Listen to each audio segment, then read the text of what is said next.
Okay, I think we're going to go on to Carol, me and Carol chatting about the arc of the lesbian and what has happened with the lesbians over the last you say it's not over the last 20 years. That's a myth. It's over a Well, I longer term. Yeah. now granted there might be other lesbians who know more about this than I am. This I have dived into some research, but definitely there's a lot more there to research. But from what I have seen, yes, the last 20 years we've seen a huge uptick and spike. However, um butch lesbians specifically taking testosterone for the purpose to pass as male goes back to the 80s, if not maybe even the 70s. I was doing some research on the founder of W Path, Oh, Harry Benjamin. Harry Benjamin, and Oh, so have I. Harry Benjamin got where he got where he was going by getting so much money from people he was quote unquote treating. And one of the women who gave him a lot of money was a very wealthy woman who wanted to transition. Now, from what I can read, she was a lesbian and she wanted to transition, and he helped her transition, and she gave him a lot of money for it. And that was in the 60s. Now, following her arc was very interesting in her story because transition didn't help her one damn bit. She was a raging alcoholic her whole life, many marriages and divorced, kids that wouldn't speak to her, and died in her 60s. So obviously, it was not very helpful. But and I think I was listening to Gender Wide Lens actually, and you guys were talking to the Dutch doctors or whatever. Oh yeah. And they, they're her first successful female patient sound to me like a lesbian, sound like they transitioned a young lesbian. Yeah. And I'm just like, wow, this really seems to go back over and over and over again with, the lesbians. So yeah, lesbians have been transitioning, I think, a longer than we think, Okay. but it really kicked off in the mid 90s from what I can see. And I talked to a lesbian who's in her mid 50s, I believe, and she said that as early as the early mid 90s, a few of her friends, other butch lesbians, were already transitioning, and that she lives in the Midwest, so this is not a major metropolitan area. And I think they're transitioning for the same reasons that women probably have always tried to pass as men, because it's easier and you can avoid a lot of the harassment and the hardship. I think that's why it kind of got started early. And the homophobia, it's easier to be seen as a man married to a woman than it is to be a lesbian. Um, and when discussing with the older lesbians, some of them also said that even though this was around, what really propelled it forward to just really decimate the lesbian community was the money that got thrown behind it. In the mid to late 90s and into the early 2000s, you started to see just a lot of money getting thrown at the big LGBT organizations, or the LGBT organizations that then turned into the LGBT organizations.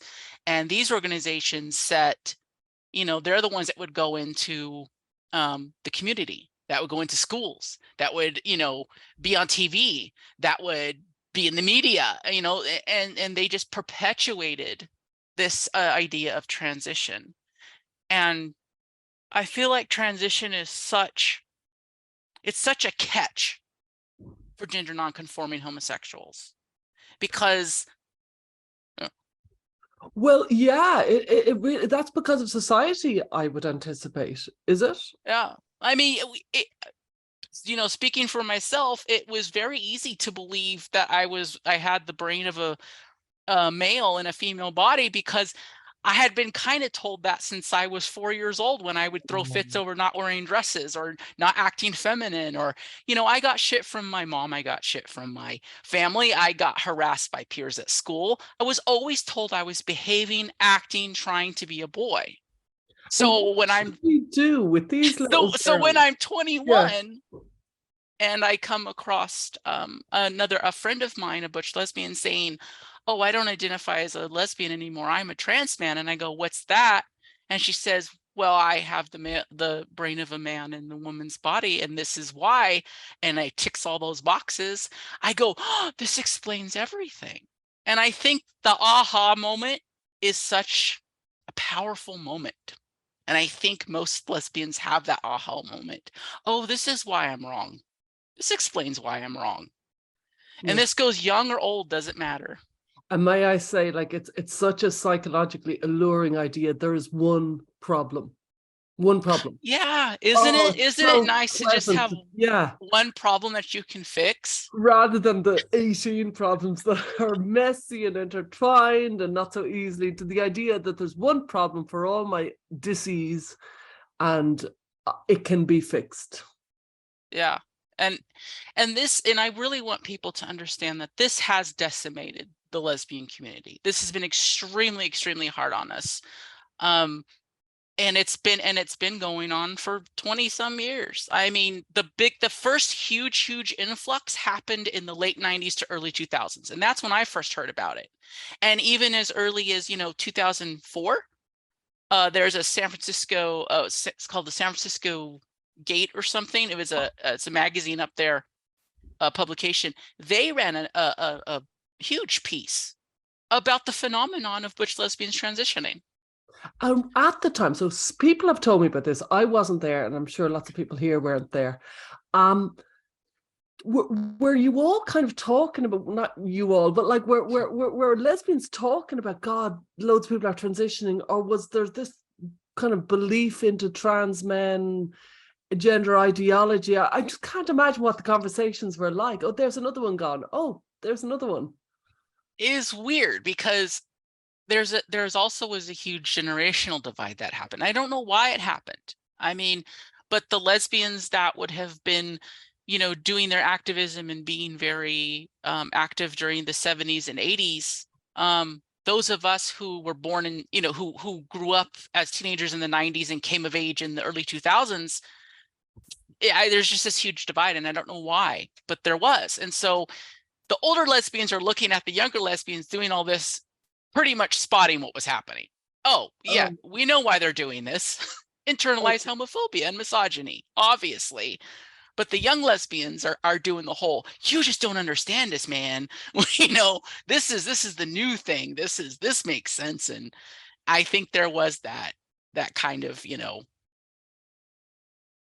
divide there where you're young and you don't want to listen to the old ones. Yeah. But the old ones see it because they've seen it for 20 years already. Were people slightly disapproving, or kind of you're living your best life? Well, my experience was that it kind of came on the scene, and it was one of those things where people didn't know what to think or what to say.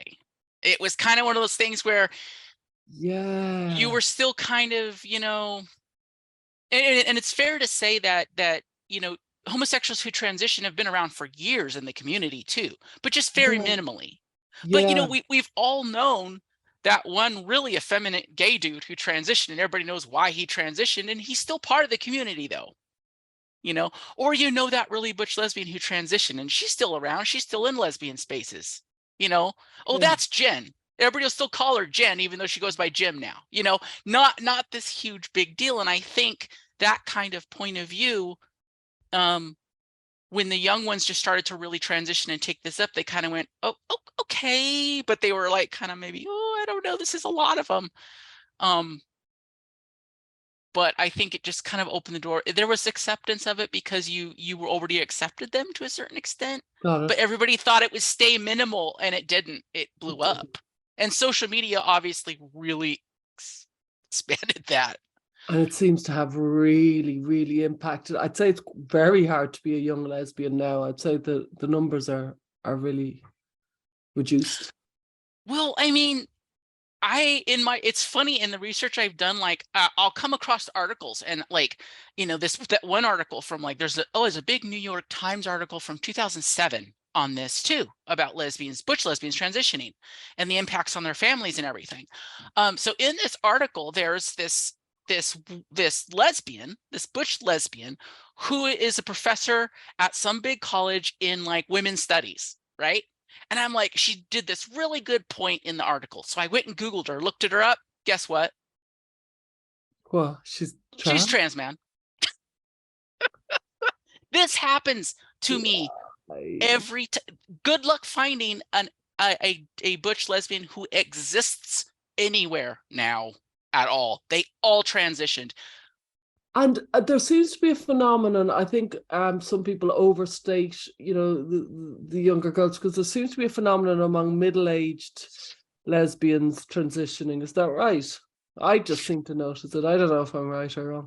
It's hard to say, because the difference is when you're young, you're still at home. More people know what's going on with you. Maybe you have to access more care. When you're older and you do it, you're already on your own. You can keep things more quiet and secretive, and usually you do. And if you detransition, you also aren't going to go, I'm the rare stupid idiot that wants to go out and tell everybody about my mess I up. think you're a great voice for the butch lesbian, and I'm really glad you do speak out.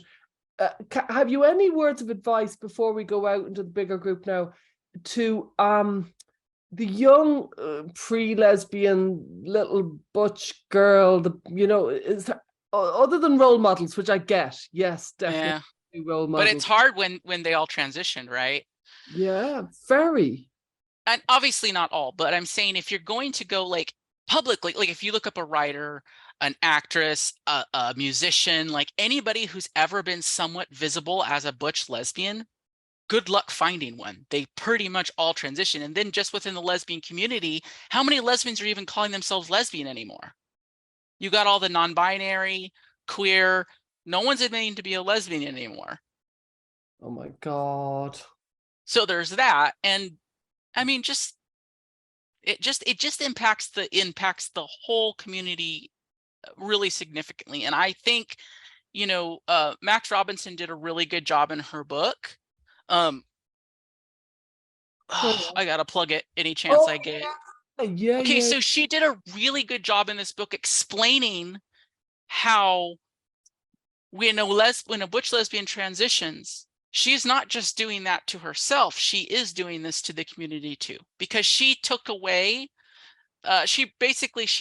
herself out of the equation, so other lesbians can't see themselves reflected. And it's so important to a sense of self and a sense of community and a sense of belonging, especially for a minority, to look and see yourself reflected back in society and in the world around you. And when you don't see anybody who looks like you, you feel more and more alone. And when you feel more and more alone. Yeah. And I hate to inflict somebody, you have to do it for your community, but it's true.